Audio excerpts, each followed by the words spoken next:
Before we start this video, I want to give a quick shout out to our sponsor, Quid. If you're not familiar, Quid is an awesome app where you can collect stickers and gifts and cards and 3D figures all for free, and there's tons of coins every single day. And they've got Steven Universe, they've got Adventure Time, they've got Gumball, Rick and Morty, and they just launched a new Marvel section, so go check that out down below. Leave a link in the description. Here's me opening a Steven Universe pack. Look at all that. Give me that new stuff, all that new goodness. And you can drag and drop these stickers and gifts into iMessage just like that. Bam! They're just like regular stickers. And you can even collect actual Funko Pop figures and trading cards, like they're actually real. And some of these packs have super rare stuff, so if you want to meet with other people and connect with other people on the app, you can trade with them instantly. And if you want to trade with us, here's our username. Both me and Hailey use the app, so if you want to trade any stickers or cards or anything like that, definitely hit us up down below. And you can even showcase the collection by putting stickers on pictures that you already have on the camera roll, like that. Just gonna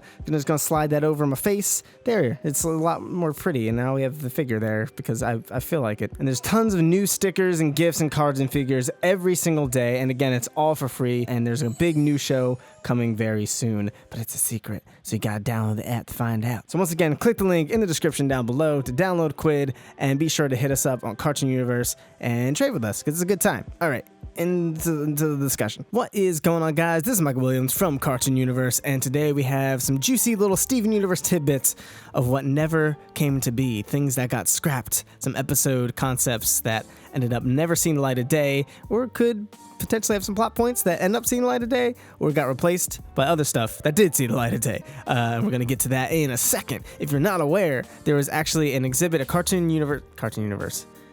No, not a Cartoon Universe exhibit. Yes, we had an exhibit. We had our own 25th anniversary exhibit. It was very prestigious. No, Cartoon Network's 25th anniversary exhibit at the Paley Center. It's a cool media center in Los Angeles, and they have a bunch of cool like talks about film and television and music and all that good stuff, entertainment. And they had an exhibit for Cartoon Networks, a bunch of different art from a bunch of different shows. It was really cool. There's gonna be a full video in the next couple days of the exhibit, and as well as the talk that they did there with Rebecca Sugar, Ian Jones-Cordy, who's the creator of OKKO, and Julia Pott, who is the creator of a new show coming to Cartoon Network, which is called Summer Camp Island. That looks really good as well. But in that exhibit, in the art exhibit, there was actually some very interesting pieces of Steven Universe that never ended up getting produced. Or it did get produced, but it got produced in a different way. So I'm kind of gonna go down the list of these 4 episodes that I stumbled upon and kind of see what they took from it and what they got rid of, and maybe get some hints at some cool stuff that could end up happening later down the road. I doubt it because this is open to the public. It's still open to the public, so I don't think they would release any like little, nooks and crannies that would end up coming into future plots. So these are probably most likely thrown out plots, or any parts that actually stuck in to the show already have released. So I doubt any of the really major stuff that we never got to see. I doubt it's ever gonna happen, but I could totally be wrong. They might be trying to psych us out, like, oh, this is open to the public, this is probably never gonna happen because they probably scrapped this idea, and then it happens anyway. So that's totally a possibility. But anyway, don't get your hopes up, but we're going to talk about it anyway because there's some very interesting stuff in here. So this episode, we see Greg and Opal sitting on a cliff, and it says Greg happens upon a kiss between Steven and Connie. So right off the bat, that's something that we have never seen. We've never seen Steven and Connie kiss. We know that there is like an implied romantic relationship between them, but it's, it's an innocent, childish type of love. It's Steven and Connie. Connie's 12 and Steven's 14. So, I don't know. I'm wondering why they scrapped the kiss. They probably figured for them to kiss, either A, it felt weird for them for whatever reason, not like this is their first time, cartoon characters have kissed in a kid show, but it may felt weird for them, or they may have wanted to save it for a later reveal. Like if they were gonna have Steven and Connie finally kiss, it wouldn't be for the setup of an episode. It would be a big thing in the episode. It's like, they finally kissed. They wouldn't just use it as a segue into the actual story. So Greg starts out to give them the talk. Super funny. They start asking uncomfortable and magic questions. So obviously they have kind of a misunderstanding of certain things, which is interesting. I feel like Connie would be pretty knowledgeable because she's so educated. And then it says, so overwhelmed, Greg gives up, tells about how the gems introduced him to fusions. As you can tell, this is kind of like We Need to Talk. This is basically a first draft of sorts of We Need to Talk, but it's obviously got some differences. And as we're about to see here, young Greg happens upon a dance between Pearl and Amethyst. They start to glow, and something almost happens, but Greg makes noise and surprises them. Rose and Garnet return from a mission and give Greg the talk. So this is the fusion talk. So I like the way they're writing this, is very funny. Pearl and Amethyst are practicing fusion because Amethyst is still learning how to combine with other gems. Greg starts asking uncomfortable questions, so uncomfortable gem-related questions. So this almost seems like sort of kind of a combination of We Need to Talk and Giant Woman. I'm not sure when this would have been in development. I would assume that it would have been after Giant Woman was finished, so it's probably not a combination. Maybe they didn't want to show a new fusion for whatever reason, but I find that strange. I feel like this would be a cool opportunity to show another fusion, and obviously they did with Rainbow Quartz with We Need to Talk, so it might be a combination, but I don't know. Then it says Rose joins the conversation. Greg says that he wishes he could fuse. It was so beautiful seeing Pearl and Amethyst synchronize together. Rose laughs. Maybe there are other ways for Greg to synchronize with Rose, like make a baby. So that's very interesting. It almost looks like they have like a winky face sort of thing going on at the end. It's kind of hard to tell, which is super duper funny.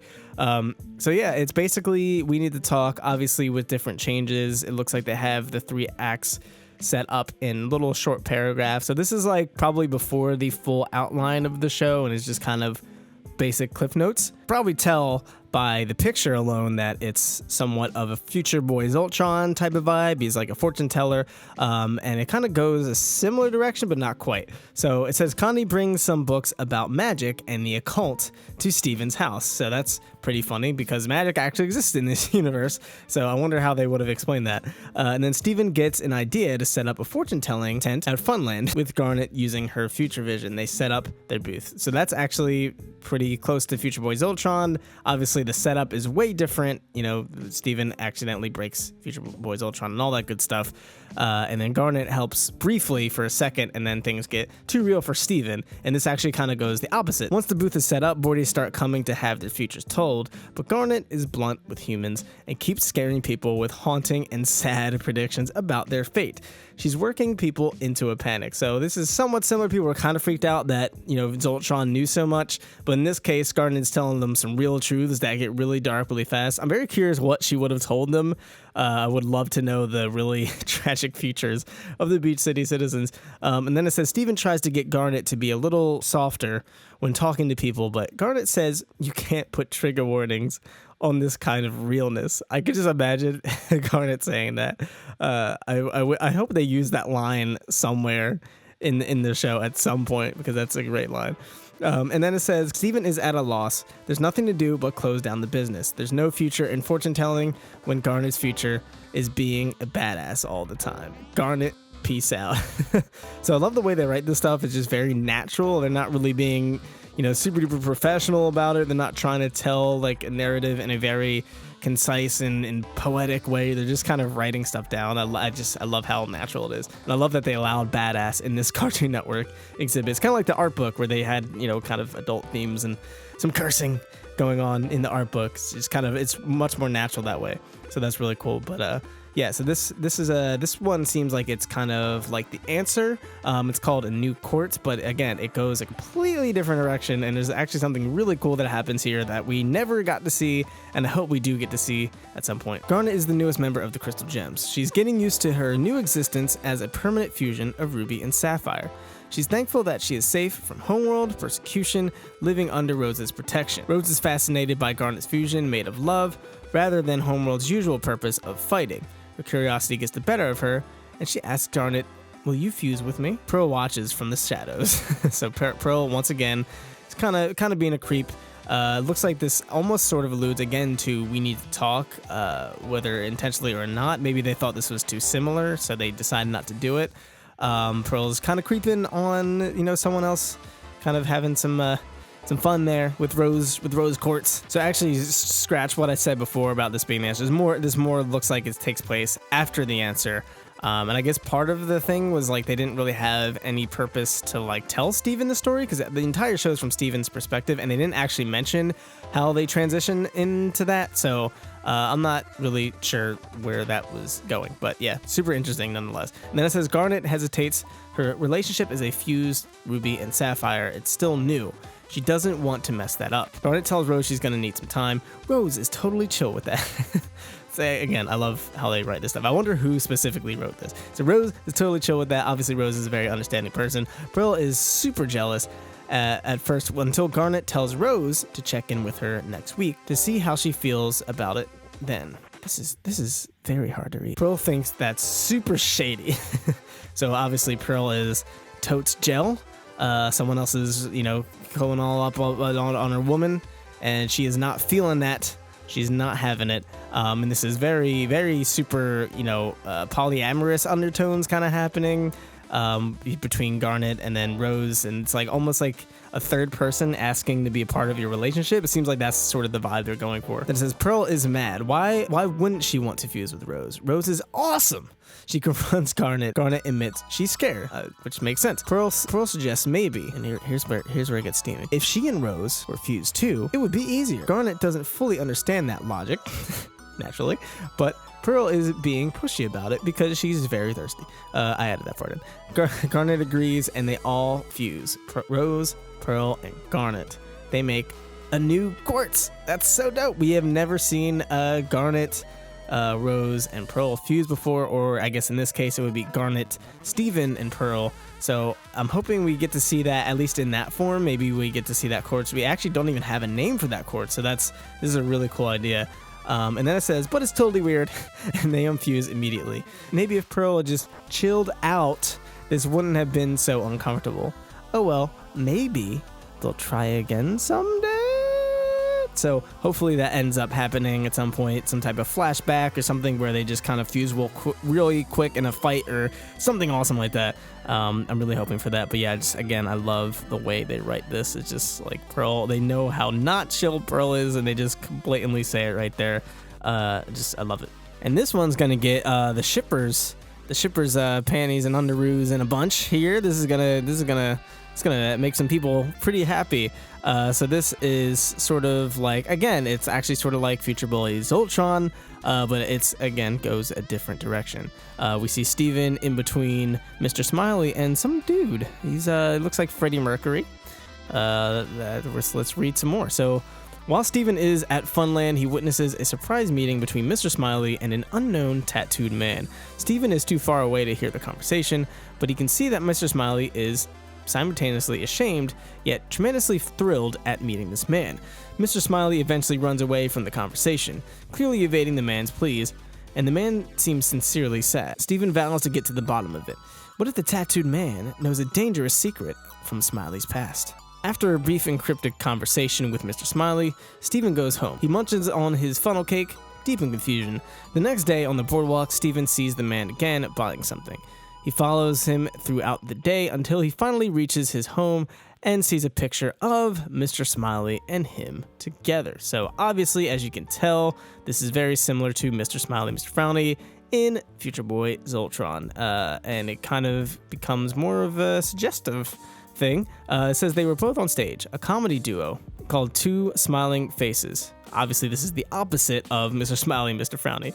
They did the stand-up uncut, I think that says, in the 80s. Two clean comics talking on the world. Steven can't believe it and resumes to reunite them. Now there's two sad faces, but they don't have to be. They can make each other laugh again. Also, they were clearly lovers. And Steven reminds them that love and laughter conquers all. Yeah, a lot of people thought that Mr. Smiley, Mr. Frowny were totes gay lovers. I never personally saw that way. It seemed like they were just kind of a comedy duo, but it looks like that was probably the intention. So all you Smiley Frowny shippers, that's a thing. That's a thing that could have potentially happened. And this little tidbit, I don't know if this was in the art book or not, but I'm going to talk about it anyway. It says that Earth Beetle, Steven needs to control his healing powers and manages to heal the Earth and Heaven, maybe? Beetle, who turn out to be very tiny gems. She's very quiet, but very quick and very observant. So that's pretty cool. We haven't seen the Heaven and Earth Beetles in quite a while, but it looks like they actually did design actual gems for the Heaven and Earth Beetle. At least the Earth Beetle. Potentially not the Heaven Beetle, but I don't know if this is the thing. I don't know if this is a thing that people already knew about, but that's pretty interesting. Like I said, there's a lot of cool stuff that never actually came to be, and it's interesting that Steven was able to heal the Earth Beetle somehow, because I think the Earth Beetle is technically corrupted. So I guess his healing spit obviously is connected to healing corruption, like legitimately healing corruption, as we pretty much speculated. So obviously he needs to kind of boost up that power. It seems like that's what they seem to be implying there. I don't know when this was made. It's not dated or anything, so that's pretty cool. I would love actually to see the Earth and Heaven Beetle again. But obviously, we'll just have to wait and see if anything here happens. But like I said, there's a lot of very, very cool stuff here. So we have basically Mr. Smiley, Mr. Frowny are essentially gay, confirmed. Rose, Garnet, and Pearl all fusing in one thing, and it was super weird and uncomfortable because Pearl has no chill. Steven and Connie kissing, Greg learning about Opal instead of Rainbow Quartz, and Steven freaking out the entire Beach City Boardwalk because of Garnet's future vision. So I hope some of this ends up coming true, but we'll just have to wait and see. But what do you guys think about all this? Do you think we'll end up seeing any of this, or do you think it's just gonna stay on that piece of paper for all eternity? Let us know in the comments down below. If you're new here, be sure to subscribe for more Steven Universe. And again, we're gonna be releasing the entire discussion of Rebecca Sugar, Ian Cordy, Julia Pott panel, and the Cartoon Network 25th anniversary exhibit in the next couple of days. So be sure to subscribe for that. Hit the notification bell so you can know when we're posting that. And if you enjoyed this video, be sure to leave it a like. Thank you guys so much for tuning in. I've been Michael Williams. You've been watching Cartoon Universe, and we'll see you in the next video. Peace.